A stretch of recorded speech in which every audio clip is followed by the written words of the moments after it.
శివానంద లహరి 86వ శ్లోకంలో మనకి స్వామివారు ఏం చెప్తున్నారు? ఆదిశంకరాచార్యులు వారు ఆయనకి అభిషేకానికి అన్ని సామాన్లు సమకూర్చుకున్నా కానీ పూజ ఎలాగ చేయడమో తెలియటం లేదంట. ఎందుకంటే ఆయన ఆకాశం నుండి పాతాళం వరకు వ్యాపించి సర్వం అంతా ఆయనే అయి ఉన్నారు. అలాంటి ఆయన్ని శిరస్సు ఎక్కడ ఎలా అందుకొని ఎక్కడి నుంచి చూసి పూజ చేయాలి అర్థం కావట్లేదంట. పాదాలని అభిషేకం చక్కగా సుగంధ జలాలతో అభిషేకం చేయాలంటే పాదాలు కనిపించటం లేదంట. అలా ఆయన అంతటా వ్యాపించి ఉన్న రూపాన్ని పురాణాల్లో కొన్ని వాక్యాల ద్వారా గుర్తు చేస్తున్నారు ఆదిశంకరాచార్యులు వారు. మరి ఆయనతో పాటు మనం కూడా ఆయన సర్వవ్యాపిత్వాన్ని ఒక్కసారి తెలుసుకుందామా? ఆ వాక్యాల ద్వారా చూద్దాం ఒక్కసారి. ఏమంటున్నారు ఆదిశంకరాచార్యులు వారు? అయ్యా మీరు చక్కగా అంతటా నిండి ఉన్నారు. మీకు పూజ చెయ్యాలి నేను. ఇప్పుడు ఎలా అంటున్నారు. అని ఏమంటున్నారు? పాదోస్య విశ్వభూతాని త్రిపాదస్యామృతం దివి అంటున్నారు. అంటే ఏంటి? ఉద్భవమైనవన్నీ కూడా అతని యొక్క పావు భాగమేనంట. మిగిలిన 3/4 వంతు ముప్పాతిక భాగం వినాశం లేకుండా ఆకాశంలో ఉన్నారు అని చెప్తున్నారు. ఇది ఎవరో రాసింది కాదు. ఇది పురాణ వాక్యం. శృతి స్మృతి పురాణాల్లోని వాక్యాన్ని తీసుకొనొచ్చి కొన్ని వాక్యాలను తీసుకొనొచ్చి ఆయన యొక్క సర్వవ్యాపిత్వ రూపాన్ని మనకు వివరిస్తున్నారు. ఇంకా ఏం చెప్తున్నారు? యచ్చ కించిత్ జగత్ సర్వం దృశ్యతే శ్రూయతే పివా అంతర్బహిశ్చ తత్సర్వం వ్యాప్య నారాయణ స్థిత. అంటే అర్థమేంటి? ఈ ప్రపంచమంతా కనిపిస్తుంది, వినిపిస్తూ ఉంది. ఇలా కనిపిస్తూ వినిపిస్తూ ఉన్న ప్రపంచమంతా విశ్వమంతా వ్యాపించి ఉన్నది ఆ పరమాత్మ మాత్రమే, ఆ నారాయణుడు మాత్రమే అని చెప్తున్నారు. ఇంకా ఏం చెప్తున్నారు? మనకి నమ్మకంలో ఒక చక్కటి మాట ఉంది. యో రుద్రో విశ్వా భువన వివేశ అని మనకు నమ్మకంలో చక్కని మాట ఉంది. అంటే ఏంటి? రుద్రుడు ఈ విశ్వాన్ని, లోకాలను అంతటా వ్యాపించి ఉన్నారు. ఈ విశ్వంలో ఉన్న లోకాలలో అంతటా వ్యాపించి ఉన్నారు అని అర్థం. ఇంకా చెప్పుకోవాలంటే మనకి రుద్రంలో ఒక ధ్యాన శ్లోకం ఉంటుంది. ఏంటా ధ్యాన శ్లోకం?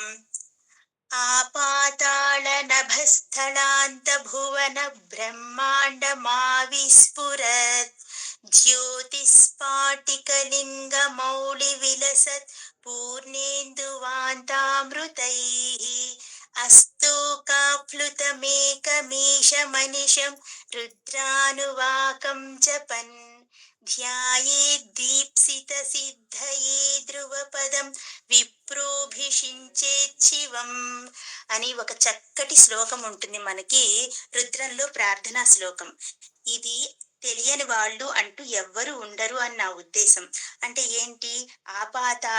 పాతాళం మొదలుకొని నభస్థల అంతా ఆకాశతలం తుదిగా ఉన్న భువనములతో కూడిన బ్రహ్మాండ రూపముగా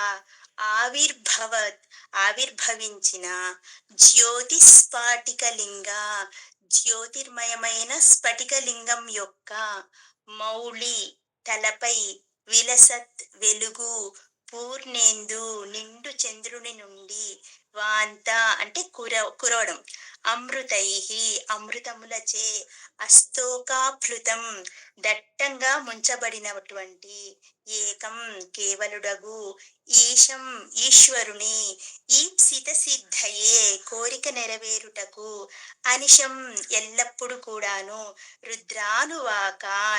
రుద్రానువాకములను జపించుచు ధ్యానిస్తూ ధ్రువపదం 3 లోకాల యందు శివుని విప్రుడు అభిషేకించుచున్నది. ఈ అభిషేకం అన్న మాటకి, ఎలా అభిషేకం అన్న మాటకి మనకు ఈ శ్లోకంలో మొత్తం అర్థం తెలిసిపోతుంది. ఏంటంట దీని యొక్క అర్థము? పాతాళం నుండి ఆకాశం వరకు సమస్తం ఒకటే లింగాకారంలో ఉందంట. ఆ లింగ రూపం ఎలా ఉంది? బ్రహ్మాండం. బ్రహ్మాండం అంటే బ్రహ్మ ప్లస్ అండం అనగా ఒక కోడిగుడ్డు ఆకారంలో ఉంది. ఇది మనం గత శ్లోకాల్లో కూడా చాలా సార్లు చెప్పుకున్నాం. ఆ వెలుగులతో కూడిన జ్యోతిర్మయమైన లింగం శుద్ధమైన స్ఫటికంలాగా ఉంటుందంట. మౌలి అంటే తల అని చెప్పాం కదా! మౌలి అంటే తల కనుక ఆ తలలో చంద్రమండలం ఉంది. చంద్రునిలోని ఆ అమృతం శివలింగం తల నుంచి క్రిందకి అభిషేకంలా పడుతూ ఉందంట. అందువల్ల బ్రహ్మాండంలో ఉన్న లోకాలన్నింటికీ కూడా ఈ అమృత ధార యొక్క ఈ అమృత ధార వలన చల్లదనం కలుగుతోంది. శివలింగానికి అభిషేకం చేసేటప్పుడు 3 కాలాల్లోనూ మనకు నమక చమకాలు చదువుతారు కదా! ఆ నమక చమకాలు చదివే ముందు ఈ ధ్యాన శ్లోకాన్ని చదువుతూ ఈ సృష్టి మొత్తం ఈ సృష్టి అంతటా వ్యాపించిన ఆ మహాశివలింగానికి అభిషేకం చేస్తున్నామని భావిస్తూ అభిషేకం చేస్తారు. అంతటి గొప్ప శ్లోకం ఇది. ఈ శ్లోకాన్ని ఆయన ఇక్కడ ఎందుకు గుర్తు చేసుకుంటున్నారు? ఎందుకంటే మహా గొప్ప పండితులే అలా భావించి అక్కడెక్కడో మీ శిరస్సుంది, ఇక్కడెక్కడో పాతాళం దాటి మీ పాదాలున్నాయి. అయి ఎవ్వరూ అందుకోలేదు. సాక్షాత్ బ్రహ్మగారు అందుకోలేదు, విష్ణుమూర్తి అందుకోలేదు. కానీ మీకు అభిషేకం చెయ్యాలి కదా!